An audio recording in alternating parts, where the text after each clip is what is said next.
What's good, YouTube? It's your boy Cal bringing you another video on the channel today. So today we're bringing you another reflection video, and I kind of just want to mention this beforehand and mention that when you begin to see your shadow side, when you begin to see your bad habits, when you see these certain types of narrations, these certain types of stories within your own mind, such as you may be superior than someone else, such as ascribing intent into your own life due to the fact you feel as though you're not included within a particular circumstance or situation. This is very key to understand, because with that little recognition, with that little awareness is tremendous, because you're starting to become conscious of your own conscious, and you're starting to become aware of your shadow side. And so this is really interesting to me due to the fact this is something I have become aware of over the past year, however long I've been on my spiritual journey. For me, this is something that just happened to me, and I'm starting to really like to make these videos when it feels aligned, when it happens right after the experience, because that experience is fresh in my mind and I can express it very well. And so for me, I just had this experience with great people, and I found myself just listening to them. And when I was listening to them, I was ascribing intent to myself.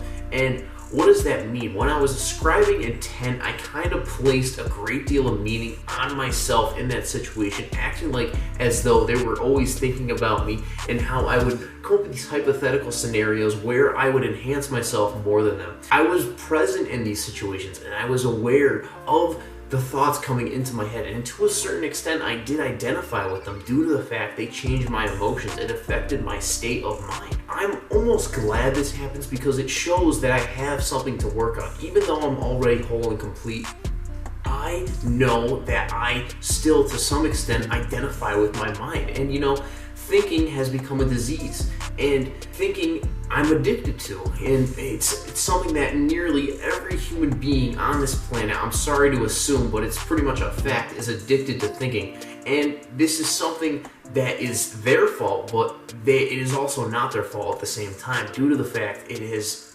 happened due to the evolution of consciousness. Our thinking habits have just evolved so much into this mind-made identity that we constantly identify with our thoughts and the self-identity that we think of, and we try and protect, we try and defend at all costs, and it ultimately makes us suffer a great deal. To bring it back to the experience, I found myself a lot of times comparing, and I found myself a lot of times when topics mentioned in their conversation, something that I wasn't even involved in, I found myself trying to incorporate me into it and how it related to me, even though there was no relation. This for me led to disingenuous actions. This led to my inauthenticity, and it's something that I've dealt with since high school. I used to, sit at the table with my friends, and the hot girl would be sitting like a couple tables away, and I would be talking to my friends while thinking about her. And so this kind of shows how my attention is not fully in that conversation, right? I'm not fully listening to the people I'm talking to. My attention is somewhere else.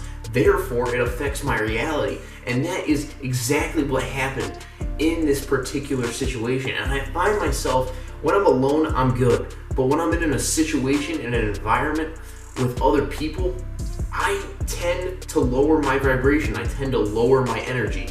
And when I mean vibration, I mean how I feel. I develop headaches, and it kind of gets to me at times, because I know sometimes I dumb down myself in order to fit that vibe that's going on. And that's my fault, but it's also how I place myself in these situations. Personally, have to get better at dealing with this type of circumstance.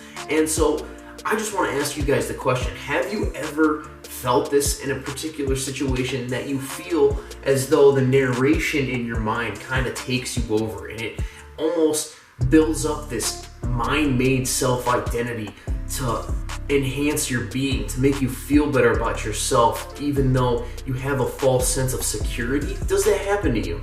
Because I know it happens to me a ton, where I start to ascribe intent when I don't need to. And if I was just there peaceful in the moment, regardless of what they're saying, it should not affect me because everything around me is complete. And this is something that I really have just felt the shift, and this is what I've been talking about a lot on this channel. I have been shifting into a new dimension of being, and we are all in multiple dimensions right now. I have one foot in the dimension of being, my soul, the true world, and then I have one foot in a dimension of doing. And that is kind of like this man-made society. You can call it the matrix, you can call it the artificial world, the life that a lot of people have not waken up to, and a lot of people are desensitized to the real world, to nature, to everything around them, and they don't realize how everything is complete around them.